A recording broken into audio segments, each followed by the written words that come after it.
ओम नमः भगवते वासुदेवाय। सनातन भक्तिवाणी में आप सभी श्रद्धालु भक्तों का हृदय से स्वागत है।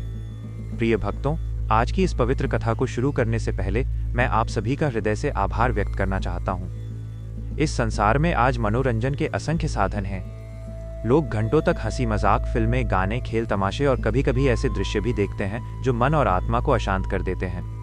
परंतु शास्त्रों की कथा सुनने वाले, भगवान की भक्ति में मन लगाने वाले और सनातन धर्म की बातों को सुनने और समझने वाले लोग इस संसार में बहुत कम और विरले मिलते हैं, क्योंकि ये कलयुग का समय है जहां मनुष्य का मन बहुत जल्दी भटक जाता है। फिर भी एक बात बहुत सुखद है कि धर्म आज भी जीवित है। भगवान की भक्ति आज भी इस पृथ्वी पर चल रही है, और इसका सबसे बड़ा प्रमाण आप जैसे वे श्रद्धालु लोग हैं जिन्होंने अपने जीवन में सनातन धर्म को प्राथमिकता दी है। आप उन भाग्यशाली लोगों में से एक हैं जिन्होंने अपने अमूल्य समय में से कुछ क्षण निकालकर भगवान की कथा सुनने का निर्णय लिया है। यह केवल मनोरंजन नहीं, बल्कि आत्मा की शुद्धि का मार्ग है। शास्त्रों में कहा गया है कि जो मनुष्य भगवान की कथा सुनता है, उसके मन के पाप धीरे धीरे नष्ट होने लगते हैं और उसके जीवन में शांति और सद्बुद्धि का प्रवेश होता है। इसलिए आप सभी का सनातन भक्ति वाणी परिवार में स्वागत है। भगवान आप पर अपनी कृपा बनाए रखें और आपके जीवन में सदैव धर्म, सुख और शांति बनी रहे। अब आइए भगवान की पवित्र कथा की ओर बढ़ते हैं।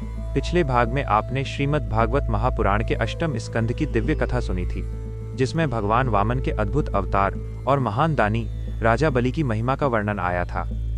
अब आज से हम श्रीमद् भागवत महापुराण के नवम स्कंद की पवित्र कथा आरंभ करते हैं। पिछले भाग में आपने श्रीमद् भागवत महापुराण के अष्टम स्कंद की दिव्य कथा सुनी थी, जिसमें भगवान वामन के अद्भुत अवतार और महान दानी राजा बलि की महिमा का वर्णन किया गया। भगवान ने 3 पग भूमि मांगकर तीनों लोक नाप लिए और राजा बलि को सुतल लोक का स्वामी बना दिया। भगवान स्वयं उनके द्वार की रक्षा करने लगे। अब आज से हम श्रीमद् भागवत महापुराण के नवम स्कंद की पवित्र कथा आरंभ करते हैं। इस स्कंद में महान राजाओं के वंश, धर्म और भगवान के भक्त राजाओं की अद्भुत कथाएं बताई गई हैं। राजा परीक्षित बड़े ध्यान से शुकदेव जी की कथा सुन रहे थे। भगवान की कथा सुनते हुए उनका मन अत्यंत शांत और प्रसन्न हो रहा था। उसी समय उन्होंने विनम्रता से प्रश्न किया। राजा परीक्षित बोले, हे महान ऋषि शुकदेव जी, आपने मुझे अनेक दिव्य अवतारों और भक्तों की कथा सुनाई। अब कृपा करके मुझे उन महान राजाओं के वंश के विषय में बताइए जिन्होंने पृथ्वी पर धर्म की स्थापना की।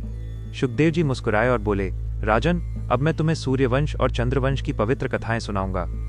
इन वंशों में अनेक महान राजा उत्पन्न हुए जिन्होंने धर्म की रक्षा की और प्रजा का पालन किया। सबसे पहले मैं तुम्हें सूर्यवंश की कथा सुनाता हूँ। सृष्टि के प्रारंभ में ब्रह्मा जी से कई महर्षि उत्पन्न हुए। उन्हीं में से एक महान ऋषि थे मरीचि। मरीचि के पुत्र थे कश्यप ऋषि। कश्यप ऋषि से अदिति के गर्भ से भगवान सूर्य का जन्म हुआ। भगवान सूर्य से वैवस्वत मनु का जन्म हुआ। वैवस्वत मनु अत्यंत धर्मात्मा और न्यायप्रिय राजा थे।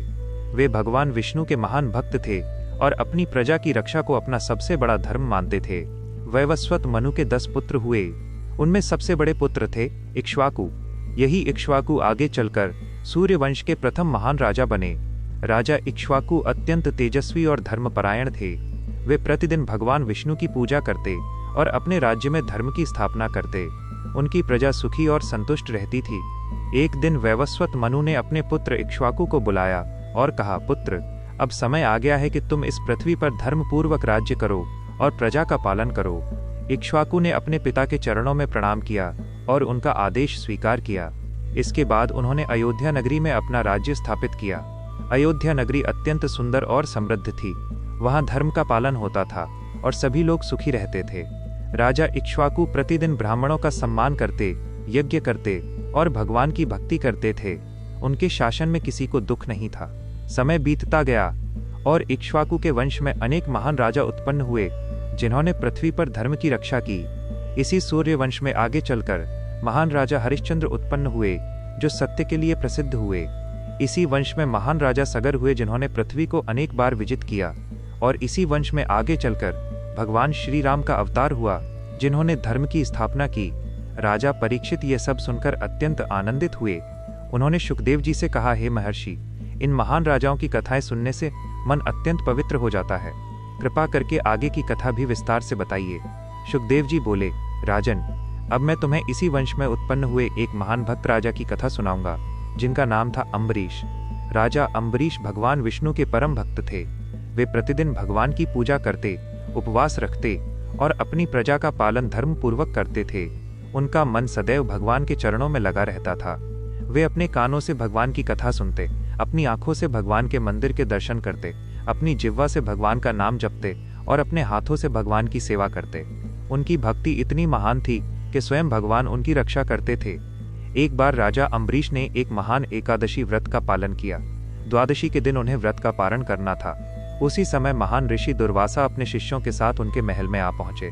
राजा अम्बरीश ने उनका आदर पूर्वक स्वागत किया और कहा, हे महर्षि, कृपा करके आप भोजन ग्रहण करें। दुर्वासा ऋषि ने कहा, राजन, पहले मैं यमुना में स्नान करके आता हूँ, फिर भोजन करूंगा। इतना कहकर वे स्नान करने चले गए। लेकिन समय बीतता जा रहा था और द्वादशी का पारण करने का शुभ समय समाप्त होने वाला था। राजा अम्बरीश धर्म संकट में पड़ गए। यदि वे पारण नहीं करते तो व्रत भंग हो जाता, और यदि वे ऋषि के बिना भोजन करते तो उनका अपमान होता। तब ब्राह्मणों की सलाह से उन्होंने केवल भगवान का चरणामृत पीकर पारण कर लिया। जब दुर्वासा ऋषि वापस आए और उन्हें यह बात पता चली तो वे अत्यंत क्रोधित हो गए। उन्होंने क्रोध में आकर अपनी जटा से एक भयंकर राक्षस उत्पन्न किया और उसे राजा अम्बरीश को मारने का आदेश दिया। लेकिन उसी समय भगवान का सुदर्शन चक्र प्रकट हुआ और उसने उस राक्षस का तुरंत नाश कर दिया। इसके बाद सुदर्शन चक्र दुर्वासा ऋषि के पीछे दौड़ पड़ा। दुर्वासा ऋषि भयभीत होकर आकाश में भागे। वे ब्रह्मा जी के पास गए, फिर भगवान शिव के पास गए, लेकिन कोई भी उन्हें सुदर्शन चक्र से बचा नहीं सका। अंत में वे भगवान विष्णु के पास पहुंचे और उनसे रक्षा की प्रार्थना करने लगे। भगवान विष्णु ने कहा, हे दुर्वासा, मैं अपने भक्तों के अधीन हूँ। तुम्हें यदि रक्षा चाहिए तो तुम्हें राजा अम्बरीश से क्षमा मांगनी होगी। दुर्वासा ऋषि तुरंत वापस आए और राजा अम्बरीश के चरणों में गिरकर क्षमा मांगने लगे। राजा अम्बरीश अत्यंत विनम्र थे। उन्होंने तुरंत भगवान से प्रार्थना की और सुदर्शन चक्र शांत हो गया। इस प्रकार भगवान ने अपने भक्त की रक्षा की और सभी को यह शिक्षा दी कि सच्चे भक्त की रक्षा स्वयं भगवान करते हैं। इस कथा को सुनकर राजा परीक्षित अत्यंत भावुक हो गए। उन्होंने कहा, धन्य है ऐसे भक्त और धन्य है भगवान की भक्ति। भक्तों, यही श्रीमद् भागवत की शिक्षा है कि जो मनुष्य सच्चे मन से भगवान का स्मरण करता है, उसकी रक्षा स्वयं भगवान करते हैं। अगर आप भी भगवान विष्णु और श्रीमद् भागवत की इस पवित्र कथा से प्रेम करते हैं तो कमेंट में जय श्री हरि अवश्य लिखें। वीडियो को लाइक करें, शेयर करें और सनातन भक्तिवाणी चैनल को सब्सक्राइब जरूर करें। भक्तों, यही श्रीमद् भागवत की शिक्षा है कि जो मनुष्य सच्चे मन से भगवान का स्मरण करता है, उसकी रक्षा स्वयं भगवान करते हैं। अगर आप भी भगवान विष्णु और श्रीमद् भागवत की इस पवित्र कथा से प्रेम करते हैं तो कमेंट में जय श्री हरि अवश्य लिखें। वीडियो को लाइक करें, शेयर करें और सनातन भक्तिवाणी चैनल को सब्सक्राइब जरूर करें। अगले भाग में हम श्रीमद् भागवत महापुराण के नवम स्कंद की अगली अद्भुत कथा सुनेंगे, जिसमें सूर्य वंश के अन्य महान राजाओं की दिव्य लीलाओं का वर्णन आएगा। हरि बोल, जय श्री हरि।